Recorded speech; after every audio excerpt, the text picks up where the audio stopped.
Cadena 3, la televisión más abierta que nunca.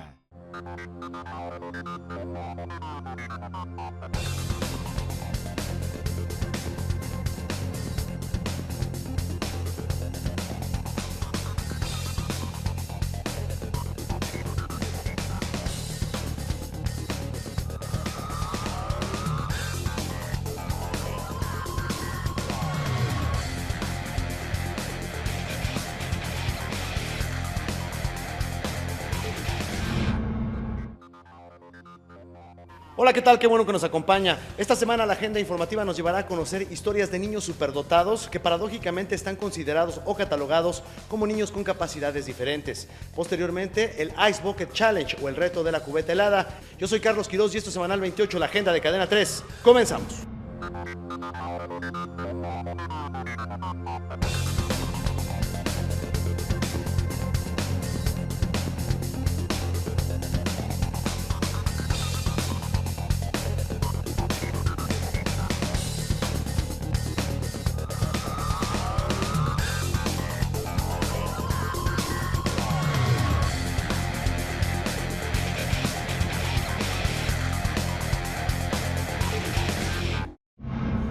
Son de alguna forma diferentes a otros niños. Su lenguaje, su razonamiento, sus habilidades, mayor capacidad para resolver situaciones, mejores estudiantes, genios. Niños superdotados que en cierto modo también sufren discriminación. Aunque usted no lo crea, muchos de estos niños son considerados personas con capacidades diferentes que los coloca en situaciones no favorables para ellos. En el Distrito Federal se ha puesto atención a este asunto a través de programas especiales con el objetivo de que estos niños no sean estigmatizados. En el actual ciclo escolar, el Sistema Educativo Nacional registra más de 35 millones de alumnos en escuelas de nivel básico y medio superior y superior. Grandes son los retos generales para la educación y dentro de ellos hay una minoría que ha sido ignorada muchos años y que necesita atención. Son estos niños sobresalientes, aquellos que aprenden más rápido de lo normal, aquellos que saben más incluso que sus maestros. Son mentes inquietas que necesitan atención especial. Es un trabajo de mi compañero Abraham Nava. Fue en 2007 cuando una historia de inteligencia sacudió a la prensa mexicana. Un niño de 12 años ingresó a la Universidad de las Américas en Puebla para estudiar dos carreras, psicología y medicina. Han pasado 7 años desde entonces. El niño creció y ahora es un joven de 19 años que ya está cursando un doctorado, ya ha realizado cirugías para extirpar tumores y ha creado una institución que investiga sobre las mentes sobresalientes. Su nombre ya es familiar para muchos, Andrew Almazán, el niño genio, como lo han apodado. En realidad, lo suyo es una condición: la sobredotación intelectual. Según sus propias estimaciones, en México hay 1 millón de niños como él. ¿En dónde están? ¿Por qué aún no conocemos sus historias? ¿Quién se preocupa por desarrollar al máximo sus capacidades? De niños con mayor inteligencia promedio, que se denomina sobredotación intelectual. Pero los que sí me hacían bullying eran los maestros. El gobierno tiene que cuidar, que es la integridad de los niños y de las niñas. Lejos de atenderlos, son castigados. Es un chico que desde los 5 años se desenvuelve en la música. Tendrían que terminar sus escuelas antes de lo normal. Sobresaliente, porque no estamos hablando de supermen y superwomen. Ahora, si eres el que estudia, eres el raro, no el que tenga otra cosa. Por parte de la SEP sí hay el apoyo, pero necesitábamos encontrar la escuela. No soy de esos niños que, como los pasan en la televisión, todo el día lo quieren estar leyendo. Empezó a hablar antes que caminar. Entonces, la sobredotación no es una enfermedad, pero como tal es una diferencia individual. Por no que te digan, nadie sí. No decimos lo que nos pasa o cómo nos llaman en el medio donde nosotros nos desarrollamos. ¿En dónde están los genios? En 2010 fue creado el Centro de Atención al Talento y en 2012 celebraron por primera vez el Día del Sobredotado. El CEDAT, es la institución más grande de América Latina de sobredotados. Se dedica principalmente al diagnóstico y atención diferenciada de niños con mayor inteligencia promedio, que se denomina sobredotación intelectual. Y junto a esto se realizan labores de investigación en áreas psicoeducativas. Aquí se identifican a los niños y después se les atiende con un programa denominado Potenciador Intelectual, brindándoles 2.083 horas efectivas de educación intensiva, cambiando así su experiencia educativa, que en sistemas normales llega a ser aburrida. Sufría mucho mucho bullying en mis otras escuelas, no era entendido y pues, pero no hablo de los alumnos, los alumnos pues de vez en cuando me hacían pasar un mal rato, pero los que sí me hacían bullying eran los maestros. Digo, alguien dice la respuesta y yo me adelanto y cuando dice así decía como por ejemplo, dice Aldo, y le digo, la respuesta de eso es tal, y me dice, no, Aldo, puedes ir a traer el trapito porque se cayó algo, y le dice a alguien más sobre la respuesta. Hasta ahora, la única forma de que el SEDAT identificara a los niños con sobredotación era que los padres costearan los exámenes y la educación especial. Por primera vez, en este año, se unieron al DIF capitalino en un programa piloto a través del cual ubicaron a 22 niños con inteligencia sobresaliente. ¿Qué está anunciando el gobierno de la ciudad? Pues que estamos tomando esta responsabilidad de implementar un programa que tiene que ver con niños y niñas con sobredotación intelectual. Esto es una búsqueda de atender acorde a sus necesidades lo que el gobierno tiene que cuidar, que es la integridad de los niños y de las niñas. La importancia de este acercamiento es que la posibilidad de la población con escasos recursos de ser atendida se ha incrementado, pues el costo de los exámenes va de los 3,000 a 5,000 pesos.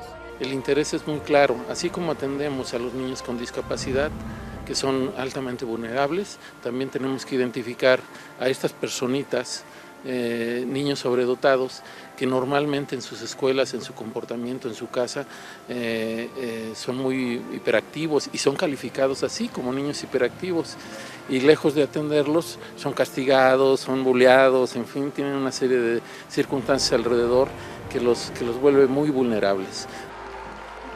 Esto sigue en fase piloto, pero la intención de los integrantes del SEDAT es llamar la atención de la falta de políticas públicas en más estados de la República. El concepto de la sobredotación no es muy conocido, incluso hace 5 años era un tema prácticamente que ni siquiera se mencionaba en medios de comunicación.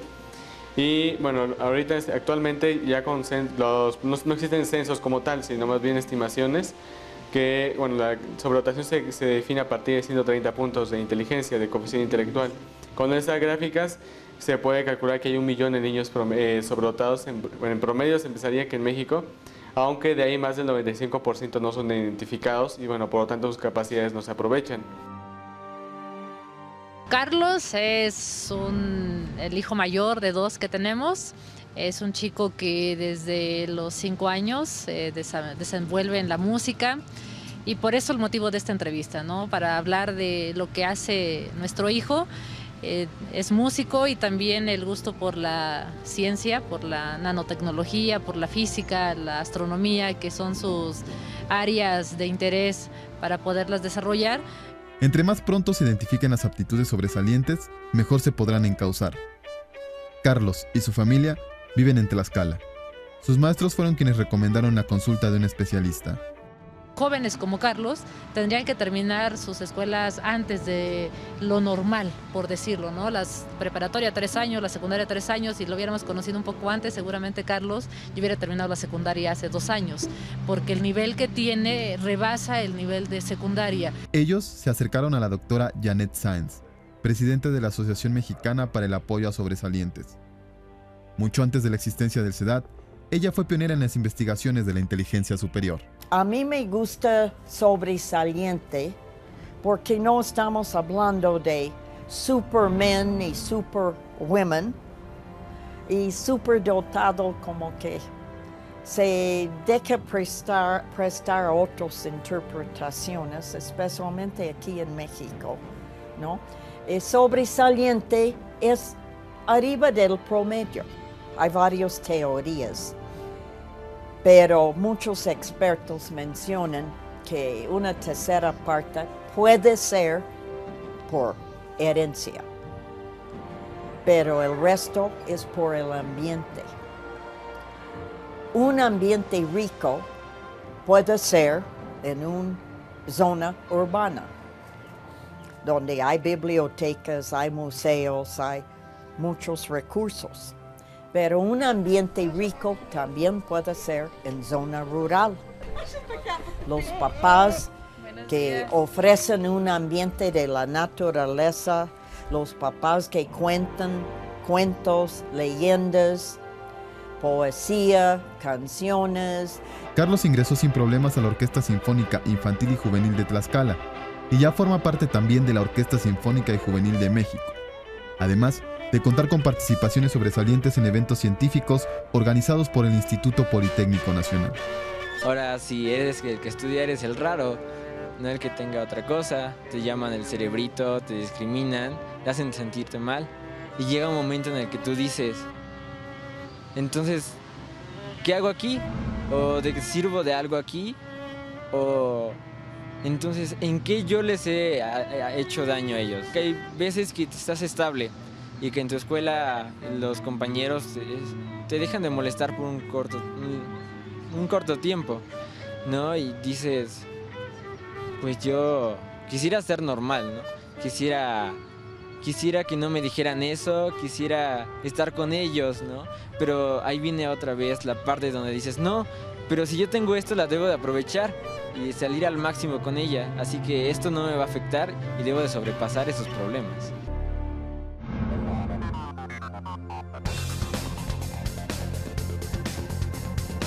Si usted quiere entrar en contacto con nosotros, lo puede hacer a través de nuestro correo electrónico semanal28@gin.com.mx o a través de mi cuenta de Twitter @Quirosca.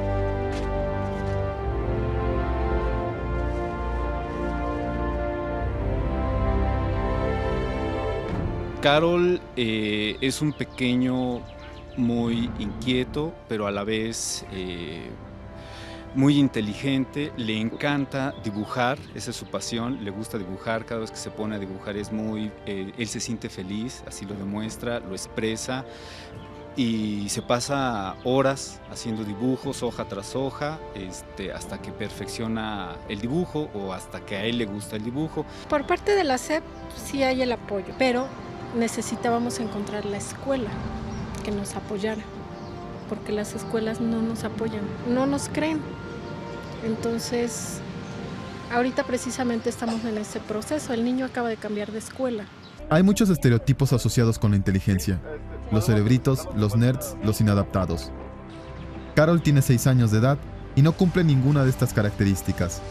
Sus padres lo definen como un niño inquieto y juguetón, con intereses adicionales a los de un niño de su edad, pero sin problemas en la convivencia. Yo creo que siempre lo supimos porque primero empezamos a investigar nosotros. Entonces, conforme a las características que venían en los libros, buscamos en el internet. Entonces, muchas de las características coincidían con lo que hacía mi hijo. Entonces, creo que siempre tuvimos muy claro que era sobresaliente. El mal diagnóstico es también una constante con estos niños. Es común que los relacionen con el trastorno por déficit de atención e hiperactividad. Nada más errado. Los maestros necesitan capacitación y cómo manejar un caso. Algunos maestros sin capacitación indican a los niños, ya no quiero que contestes más preguntas. Tú sabes todo. Y no estás dando oportunidad a los compañeros. Te voy a mandar a otro lugar para un rato a leer un libro porque no te quiero aquí. Este es un tipo de aislamiento que tampoco conviene. Aunque la profesora tiene actividades en su mayoría en el DF y Tlaxcala, ha recorrido toda la República en busca de niños con inteligencia sobresaliente y acercándolos a instituciones y especialistas. Pero también considera que hace falta un involucramiento mayor tanto del Estado en lo referente a la capacitación de maestros de grupo y de los padres de familia en la educación de sus hijos. Pero, ¿cómo pueden los padres saber si su hijo tiene una inteligencia arriba de la promedio? Tanto el CEDAT como la MEXPAS cuentan con perfiles que ayudan en el reconocimiento de casos sospechosos de inteligencia sobredotada o sobresaliente, los que pueden checar todos en sus respectivas páginas de internet. Aquí enlistamos algunas de esas características. Tienden a ser muy hiperactivos, imponen sus reglas, fueron diagnosticados erróneamente con TDAH. Son rechazados en su ambiente escolar. Una gran mayoría nacieron con circular de cordón. Tienen mucha curiosidad y preguntan el porqué de las cosas. Manifiestan una memoria excelente. Aprenden fácilmente con pocas explicaciones. Mantienen el interés en uno o varios campos a través de los años. Algunos son líderes en su comunidad, congregación o actividades altruistas. Para los sobredotados, es difícil adecuarse a los programas educativos. Su inteligencia está siempre en riesgo si no se les atiende adecuadamente. Pero sobre todo, se cierne sobre ellos uno de los problemas sociales más relevantes en los últimos tiempos: el bullying. Soy una niña normal, me gusta jugar. No soy de esos niños que, como los pasan en la televisión, todo el día lo quieren estar leyendo. Y ni siquiera aprenden la televisión. Y no, a mí me gusta jugar, me gusta estar en la televisión, me gusta hacer muchas cosas que a los niños también. Y no, yo digo así que no me tendrán por qué molestar. Pues pienso que sí es muy padre, porque la verdad me gusta mucho aprender cosas nuevas. Es muy bonito ser así, pero la parte fea es que te molestan luego, como que nadie te quiere estar ahí.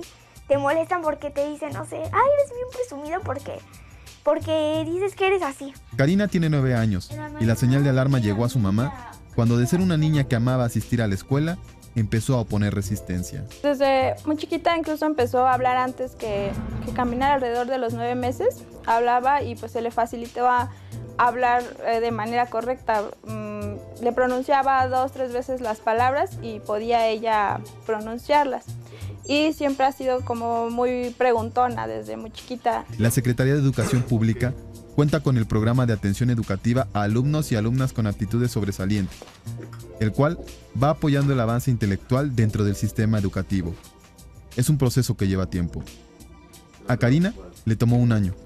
Su mamá estuvo buscando el apoyo de diversas personas y especialistas, que culminó con el paso automático de 3º a 5º grado. Pues he aprendido muchísimas cosas con ella, desde que todo lo que le digo lo tengo que analizar. Por ejemplo, cuando da uno una orden, no puede uno dejar espacios en blanco, tiene uno que ser muy conciso. Por ejemplo, vete a acostar, ¿no? Generalmente los manda uno, vete a acostar. Entonces, literal va y se acuesta, aunque uno les esté diciendo, vete a acostar con eso, que se vaya a dormir.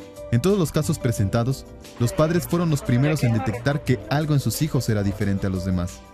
A partir de eso, se abre un abanico de posibilidades a nivel de gobierno o a través de la iniciativa privada como el CEDAT o la doctora Sáenz. Entonces, la sobredotación no es una enfermedad, pero como tal es una diferencia individual, entonces requiere ser identificada, y hay pruebas psicométricas ya estandarizadas, y después la atención tiene que ser especializada. Entonces el niño, si se le diagnostica pero no se hace nada, pues realmente no hubo un beneficio. Entonces la atención que nosotros en el CEDAT trabajamos, que se llama atención diferenciada, es trabajar con cada quien de acuerdo a su capacidad, que es la convivencia entre iguales, entre sobredotados, y usamos lo que se llama programa de potenciación intelectual. Estos son los datos donde usted puede empezar a informarse más sobre los niños sobresalientes o sobredotados.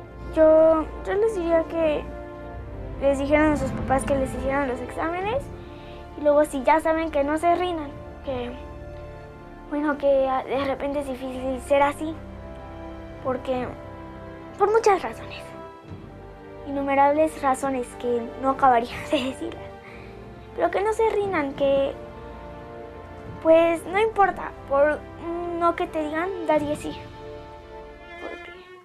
Que los apoyen a todos y que tengan mucha comunicación con ellos, porque a veces nosotros callamos y no decimos eso, ¿no? No decimos lo que nos pasa o cómo nos llaman en el medio donde nosotros nos desarrollamos. Esta es solo una pequeña muestra del potencial que hay en 1 millón de mexicanos. Quizá usted conozca a uno, quizá sea el compañero de su hija o su hijo o su hija mismos.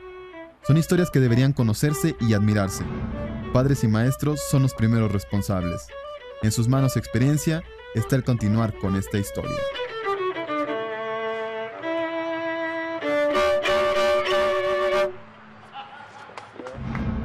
Los padres de familia son los primeros que deben estar alertas sobre las aptitudes de sus hijos. Algunos confunden la inteligencia superior con el trastorno de déficit de atención. Por eso es importante acercarse a los expertos.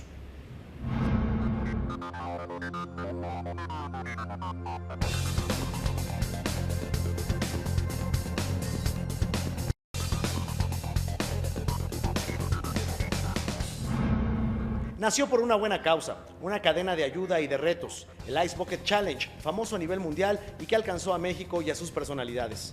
El reto del cubo de hielo, que busca llamar la atención sobre la esclerosis lateral amiotrófica, una enfermedad neurodegenerativa que conduce al debilitamiento muscular, pérdida de la movilidad en brazos y piernas y que provoca dificultad para hablar y respirar. Hoy esta noble causa suma apoyos y se busca hacer conciencia sobre esta enfermedad. Vea el trabajo de mi compañera Claudia Solera. La cubeta de hielo también baña a México. La enfermedad que la Organización Mundial de la Salud ha considerado como la más cruel, esclerosis lateral amiotrófica ELA, por fin se volteó a ver gracias al reto viral Ice Bucket Challenge.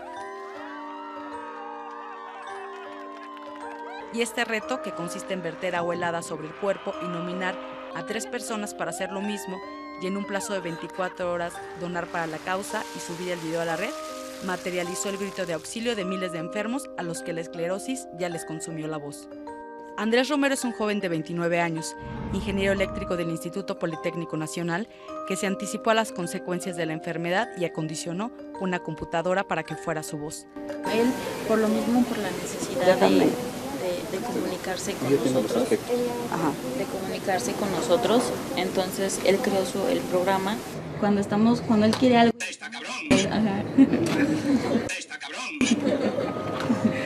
Pero además de codificar frases tan indispensables para expresar hambre o cambio de pañal, también dejó grabado el mensaje sobre cómo ha sido su vida desde hace 7 años cuando fue diagnosticado.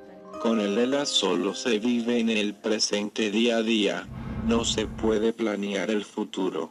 El pasado es bonito y a la vez triste recordar. Se vive con la incógnita de si despertaré al otro día o si me sentiré peor. Me gusta el peligro, pero esto es extremo.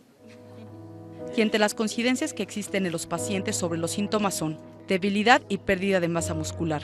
Se describe como si tuvieran una bolsa de gusanos abajo de la piel. Una verdadera desgracia el tener esclerosis lateral amiotrófica. Desde que te dicen, pues prácticamente te están condenando. O el único medicamento que está aprobado por la FDA solamente aumenta la esperanza de vida 2 a 3 meses, pero aumenta la esperanza de vida, no mejora la calidad de vida, no mejora la fuerza muscular, y es un medicamento que aquí en México es extremadamente caro, entre 12,000, 14,000 pesos para un mes. De esta enfermedad ni siquiera se conoce la causa, por eso comenzó el reto del cubo de hielo a finales de julio en Estados Unidos para destinar recursos a la investigación y apoyar a las familias de este país. Sin embargo, desde hace 15 días, el jefe capitalino Miguel Ángel Mancera modificó el reto para que la donación se quedara en México en la Fundación Familiares y Amigos de Enfermos de la Neurona Motora. Era una asociación que después de 33 años, pues habíamos pasado casi inadvertida, con muy poco apoyo. Y las donaciones comenzaron a llegar, pero el dinero todavía cae a cuentagotas. Gotas comparado con el fenómeno viral estadounidense que en la primera semana dejó casi $10 millones, mientras en México apenas se sumaron 500,000 pesos en sus primeras 2 semanas. ¿Y por qué es tan importante sumarse al reto? Porque un solo respirador para un paciente cuesta 340,000 pesos. Y mientras la enfermedad comienza a avanzar, los familiares necesitan invertir más dinero para el cuidado de sus pacientes. Quiere dar gracias porque dice que a través de ella otras personas se den cuenta y también se ayuden, que para que vean que necesitan muchas cosas y que poco a poco lo necesitarán. ¿Verdad, mami? Sí, muy bien. Por eso, para miles de familias y pacientes, el reto del Ice Bucket Challenge se convirtió en una esperanza de encontrar apoyo financiero y, lo más importante, recursos hacia la investigación que los conduzca a mejorar su calidad y esperanza de vida, que es nula en esta enfermedad. De esta manera hemos llegado al final. Gracias por acompañarnos. Nos vemos la próxima.